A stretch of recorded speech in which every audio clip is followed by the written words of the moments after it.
1 Kings chapter 4.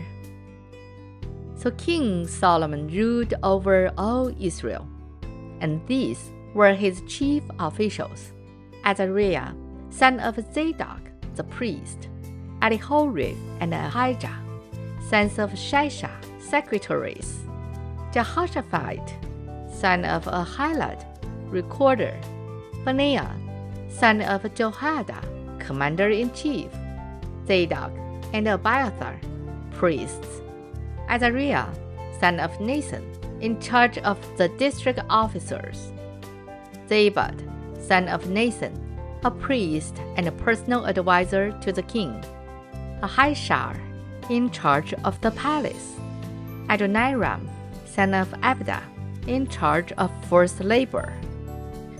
Solomon also had 12 district governors over all Israel, who supplied provisions for the king and the royal household. Each one had to provide supplies for 1 month in the year.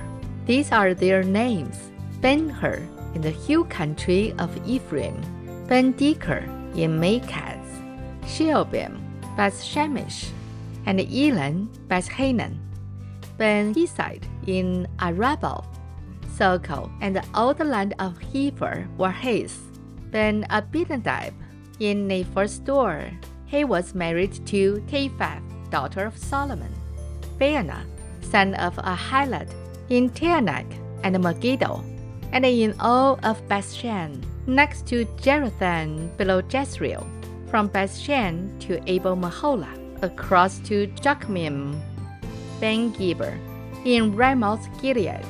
The settlements of Jair, son of Manasseh, in Gilead were his, as well as the district of Argob in Bashan, and its 60 large walled cities with bronze gate bars. Ahinadab, son of Edo, in Mahanaim. Ahimaaz, in Naphtali. He had married Basemath, daughter of Solomon. Baana, son of Hushai, in Asher and in Eloth. Jehoshaphat, son of Peruah, in Issachar. Shimei, son of Eli, in Benjamin. Geber, son of Uri, in Gilead, the country of Sihon, king of the Amorites, and the country of Og, king of Bashan. He was the only governor over the district. The people of Judah and Israel were as numerous as the sand on the seashore. They ate, they drank, and they were happy. And Solomon ruled over all the kingdoms from the river to the land of the Philistines, as far as the border of Egypt. These countries brought tribute and were Solomon's subjects all his life. Solomon's daily provisions were 30 quarts of fine flour and 60 quarts of meal, 10 head of stall-fed cattle, 20 of pasture-fed cattle, and 100 sheep and goats, as well as deer, gazelles, roebucks, and choice fowl. For he ruled over all the kingdoms west of the river, from Tiphsah to Gaza, and had peace on all sides. During Solomon's lifetime, Judah and Israel, from Dan to Beersheba, lived in safety, each man under his own vine and fig tree.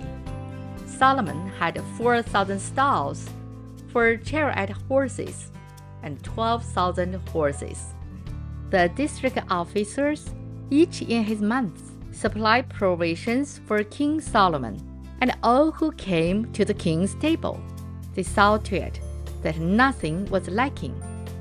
They also brought to the proper place their quotas of barley and straw for the chariot horses and the other horses. God gave Solomon wisdom and very great insight, and a breadth of understanding as measureless as the sand on the seashore. Solomon's wisdom was greater than the wisdom of all the men of the East, and greater than all the wisdom of Egypt. He was wiser than any other man, including Ethan, the Ezrahite, wiser than Heman, Calcol, and Darda, the sons of Mahol, and his fame spread to all the surrounding nations.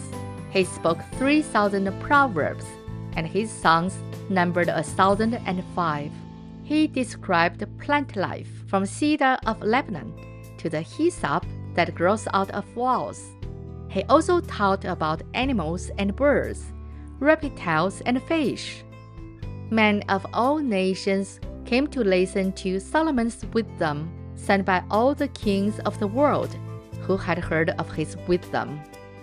This is the end of 1 Kings chapter 4. 神的话语要昼夜思想，玉恩读经频道期待与您下次再见。